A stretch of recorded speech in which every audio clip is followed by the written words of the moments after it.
OBD2 trouble code description technique circuit du capteur de pression de carburant B intermittent, irrégulier. Qu'est-ce que cela signifie?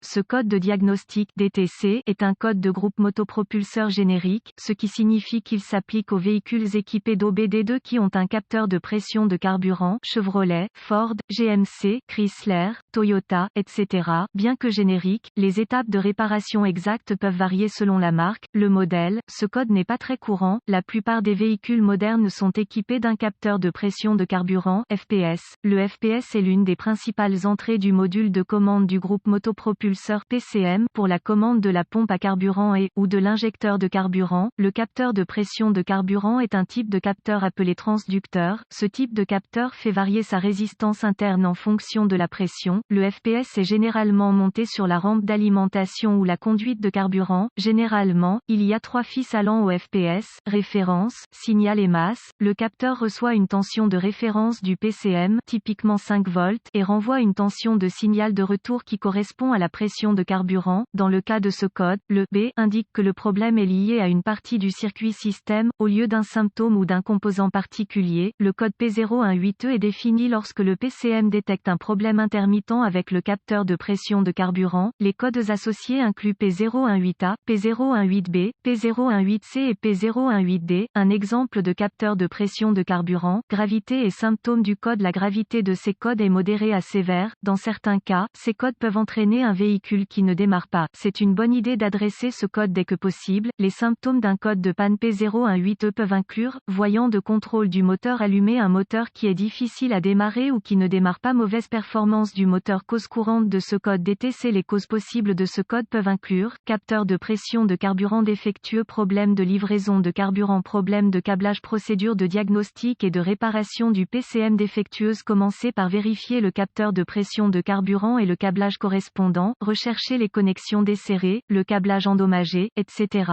Si des dommages sont détectés, réparez si nécessaire, effacez le code et voyez s'il revient. Ensuite, vérifiez les bulletins de service technique (BST) concernant le problème. Si rien n'est trouvé, vous devrez passer au diagnostic étape par étape du système. Ce qui suit est une procédure généralisée, car les tests pour ce code varient selon les véhicules. Pour tester avec précision le système, vous devrez vous référer à l'organigramme de diagnostic du fabricant. Vérifiez le câblage avant de continuer. Vous devrez consulter les schémas de câblage d'usine pour déterminer quels fils sont lesquels. AutoZone propose des manuels de réparation en ligne gratuits pour de nombreux véhicules et ALLDATA propose des abonnements à un seul véhicule. Vérifiez la partie de tension de référence du circuit avec le contact du véhicule. Utilisez un multimètre numérique réglé sur volt CC pour vérifier la tension de référence, généralement 5 volts, du PCM. Pour ce faire, connectez le fil négatif du multimètre à la masse et le fil positif du multimètre à la borne du capteur B+ du côté faisceau du connecteur. Si aucun signal de référence n'est présent, connectez le compteur à ohm, contact coupé, entre la broche de tension de référence sur le capteur de pression de carburant et la broche de tension de référence sur le PCM. Si le compteur lit hors limite OL, il y a un circuit ouvert entre le PCM et le capteur qui devra être localisé et réparé. Si le compteur lit une valeur numérique, il y a continuité. Si tout va bien jusqu'à présent, vous voudrez vérifier que le PCM est alimenté. Pour ce faire, mettez le contact et réglez le compteur sur DC volts. Connectez le fil positif du multimètre à la borne de tension de référence du PCM et le fil négatif à la masse. S'il n'y a pas de tension de référence du PCM, le PCM est probablement défectueux. Cependant, les PCM vont rarement mal, c'est donc une bonne idée de revérifier votre travail jusqu'à ce point. Vérifiez la partie terre du circuit contact coupé. Utilisez un multimètre numérique réglé en ohms pour vérifier la continuité à la terre. Connectez le compteur entre la borne de terre du connecteur du capteur de pression de carburant et la masse du châssis. Si le compteur lit une valeur numérique, il y a continuité. Si le compteur lit hors limite OL, il y a un circuit ouvert entre le PCM et le capteur qui devra être localisé et réparé.